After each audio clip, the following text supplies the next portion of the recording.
Hello everybody, I'm Bill Rabinowitz along with Joey Kaufman here. We just had Ryan Day's weekly press conference along with Jim Knowles, defensive coordinator, and wide receivers coach Brian Hartline. Ohio State's coming off a 44-31 win at Penn State, a hard-fought win. Ohio State scored 28 points in about a 6-minute span on Saturday, and now they play Northwestern. If it's a close game in the fourth quarter, there's going to be a lot of head scratching. Now in Ohio State's, I think, a 38-point favorite. Or heads rolling. Or heads rolling, yeah. So we just had Ryan Day's, like I said, Ryan Day's press conference. What was your major takeaway, Joey?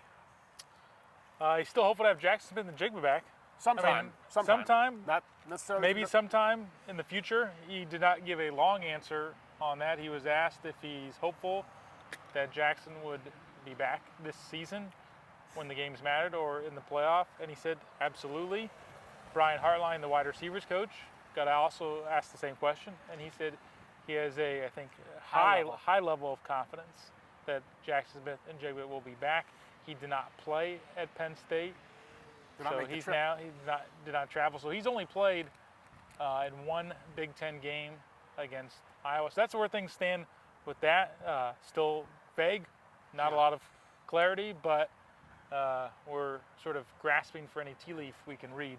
Yeah, not only did he said, essentially, we're going to go back to our policy instituted last year of not talking about injuries and just giving the pregame availability report.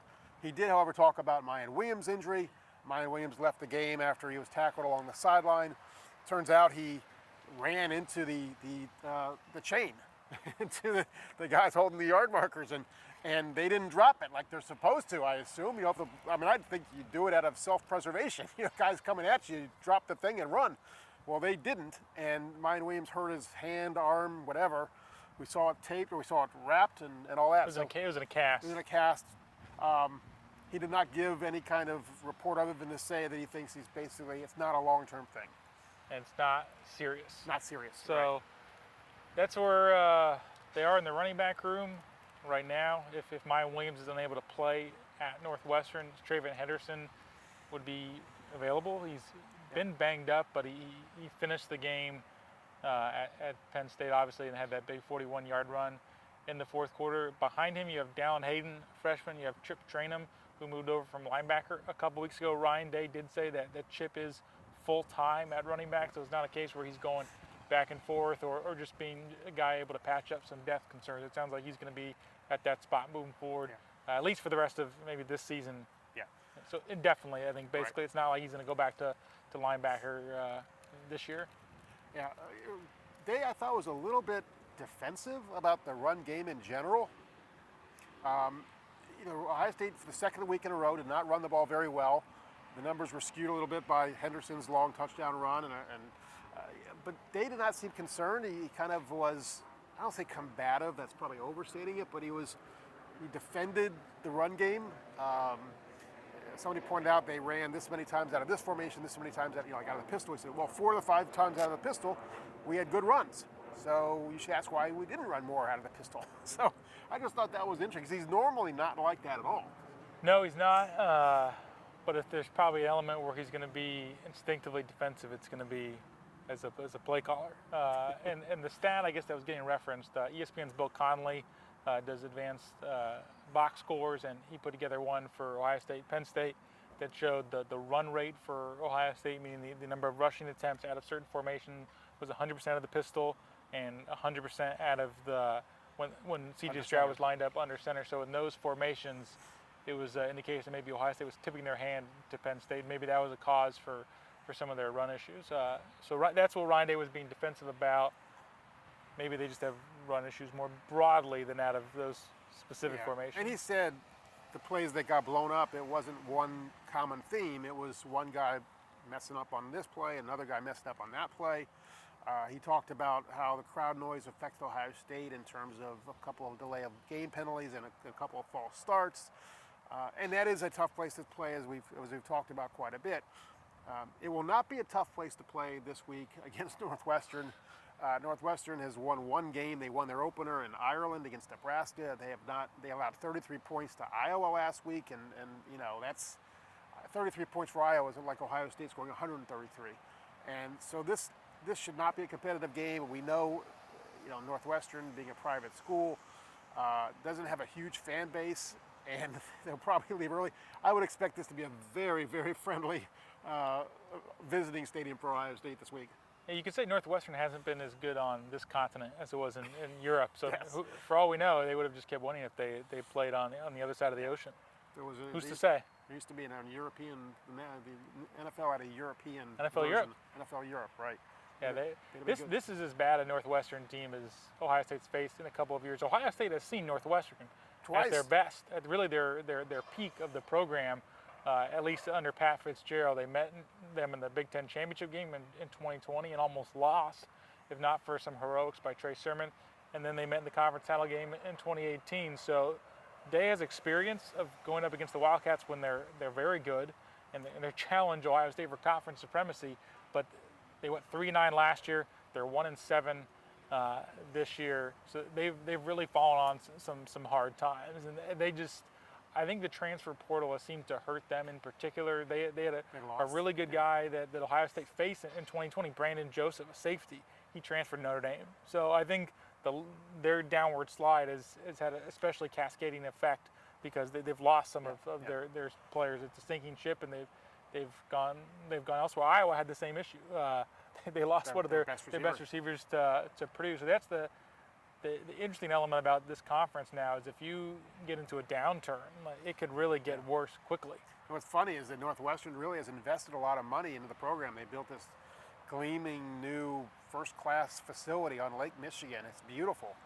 They're going to build a new stadium. That's going to be a smaller stadium, and partly to keep visiting fans, the number of visiting fans down. They're going to shrink the attendance. So enjoy this, Ohio State fans. I don't know how long you're going to have, to be able to go to Northwestern games and get a cheap ticket, right? Yeah. So Northwestern's got a couple good players. Maybe their best player is Peter Skoronski, their left tackle, who's a terrific player, first-round draft pick, projected to be a first-round draft pick, but they don't have enough of them. The quarterback situation has been a mess all year. They've kind of gone back and forth between a couple guys. It's just not a good situation. This is going to be a test of what Ryan Day has preached all year, which is competitive excellence, competitive stamina. Doesn't matter what the opponent looks like. We have to play to our standard. And you can have more of these games. You have Indiana after that. They're in a similar boat to Northwestern. And you have Maryland, which is a little bit tougher, but shouldn't be that tough. And then you've got the big one. So Ohio State really needs to kind of maintain their edge heading into the game that matters at the end of the month. Yeah, we'll see if there's this is the game where if there's a potential for an emotional letdown. You have just such a big win at Penn State. I think for that locker room, that was as big a win as they've had all year in terms of the challenge they had to do to overcome not only a deficit but in a hostile atmosphere. All those factors, you feel great. Now can you come back and do the same thing again against a team that doesn't really feel like it's in your league or your talent, your class? That happened a few years ago, and I forget whether it was the Iowa or the Purdue game, but one of them it was when they lost to Iowa at 17. It was right after the Penn State, the dramatic win against Penn State, and they go to Iowa and laid an egg. Now, that Iowa team was far better than this Northwestern team, so I don't expect that to happen at all. But I'm sure it's something that Ryan Day is going to bring up, right? I mean, there's no way he won't. And the fact of the matter is you're playing Michigan at the end of the month. So I think you want to make sure you are still getting better week in and week out and trying to peak going into that game because, we're when they play Northwestern, they'll be 3 Saturdays away from the Wolverines coming into the Horseshoe just over there. A couple things we should point out just from the press conference. Day and Jim Knowles were asked about JT Tuimoloau's performance and Marvin Harrison's performance. And about JT's performance, Jim Knowles said that's the best performance he's ever seen by a defensive end, right? I mean, he said, Ryan Day said a similar thing. About Marvin Harrison, Brian Hartline said his approach, his work ethic is beyond professional. In other words, better than he has seen from some NFL players. So just wanted to pass along those little tidbits. Yeah, and what Knowles said about JT's performance that was unique. It was almost like a linebacker with the variety of things. To me, it felt like a baseball player when he hits for the cycle, had a triple, double home run. Basically did everything, every stat on the box score you can do. Checked it off the box. Yeah, that was as good a defensive performance as I've ever seen, really at any level. Even when I was covering the NFL, I never saw somebody dominate a game that many ways as JT Tuimoloau did in that game. And you know, Marvin Harrison, they don't win that game without his 10 catches for 185 yards. And both those guys are only sophomores. And enjoy them for this year and next, because they're not going to be around beyond that. That does about it from the Woody Hayes Athletic Center on Tuesday. Bill Rabinowitz, Joey Kaufman. It's Northwestern Week. Buckeyes head to Evanston later on. Thanks for stopping by. All right.